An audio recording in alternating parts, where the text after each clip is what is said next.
여러분 안녕하십니까, 진성호입니다. 이재명 후보와 관련돼서 이 변호사비 대납 의혹을 제기했던 이모 씨가 어젯밤 숨진 채 발견됐습니다. 자, 대장동 의혹과 관련해서 이미 유한기, 김문기 두 사람이 극단적 선택을 한 가운데 이번에 또 한 명의 사망자가 나왔습니다. 자, 어젯밤 서울 양천구의 한 모텔에서 숨진 채 발견된 이모 씨는 평소 자살할 생각이 없다는 점을 분명히 했습니다. 지난 12월 10일 올린 페이스북 글에서 이모 씨는 이생은 비록 망했지만 전 딸 아들 결혼하는 거 볼 때까지는 절대로 자살할 생각이 없습니다라는 글을 올렸습니다. 자, 지금 이재명 주변에서 자꾸 이런 의문의 죽음이 있는 데 대해서 이번 사건을 보고 사람들이 무섭다고까지 말합니다. 영화 아수라 그대로가 아니냐 이런 의심이 든다. 자, 지금 거의 SNS와 인터넷 커뮤니티, 인터넷 기사 댓글은 폭발하고 있습니다. 이재명 후보가 이 죽음과 직접 연관됐다는 그런 물증은 솔직히 없습니다. 그러나 이재명 후보와 관련된 게 아니냐, 어떤 경우든 이런 의혹은 제기되고 있는 겁니다. 이런 가운데 홍준표 의원이 충격적인 SNS 글을 올렸습니다. 이준석 대표, 김진태 전 의원도 잇따라 이 죽음에 대한 입장을 표명하면서 지금 대통령 선거전에서 큰 변수로 등장할 모양입니다. 진성호의 직설 시작합니다. 방송에 앞서 아직 진성호 방송에 구독자가 아니신 분은 붉은색 구독 버튼 눌러주십시오. 더 좋은 방송으로 보답하겠습니다. 실제로 대장동 의혹의 핵심 인물인 이 유한기 전 성남도시개발공사 본부장, 그리고 김문기 성남도시개발공사 처장이 숨진 채로 발견되면서 주변에서는 내가 만약 죽으면 이거는 타살이다, 나는 안 죽는다, 뭐 이런 글들이 올라올 정도입니다. 그 정도로 지금 이재명 후보와 관련된 의혹에 관계된 사람들은 공포를 느끼는 게 현실인 것 같습니다. 그리고 실제 또 한 명의 사망자가 나오면서 지금 분위기가 묘합니다. 이재명 후보는 이런 분위기를 아실지 모르겠습니다.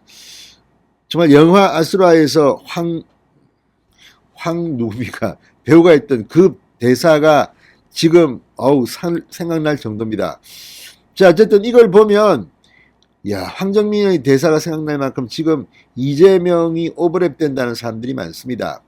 자, 그런데 이에 대해서 검사 출신이죠, 홍준표 의원이 충격적인 이야기를 했습니다. 자, 홍준표 의원 방금 전 페이스북에 또 죽어나갔다, 자살인지 자살 위장 타살인지 모를 이재명 후보 관련 사건의 주요 정인이 또 죽었다.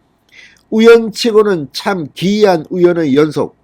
대장동 관련 2명에 이어 이번에는 소송비용 대납 관련 1명까지 의문의 죽음이 또 발견됐다. 영화나 드라마에서나 있을 법한 조폭 연계 연쇄 죽음은 아닌지 이번에는 철저하게 조사해야 할 것이다. 무서운 세상이 되어간다고 덧붙였습니다. 정말 공감이 가는 글입니다. 참으로 기이한 우연의 연속입니다. 그리고 정말 조폭이 연계된 죽음은 아닌가 의심이 갑니다. 정말 왜 그런데 이 사망한 이모 씨는 실종됐을까요? 나흘 동안 가족이 실종신고를 했다는 것으로 알려져 있습니다. 그리고 왜 서울 양천구의 한 모텔에서 숨진 채 발견됐을까요? 유서도 발견되지 않았습니다.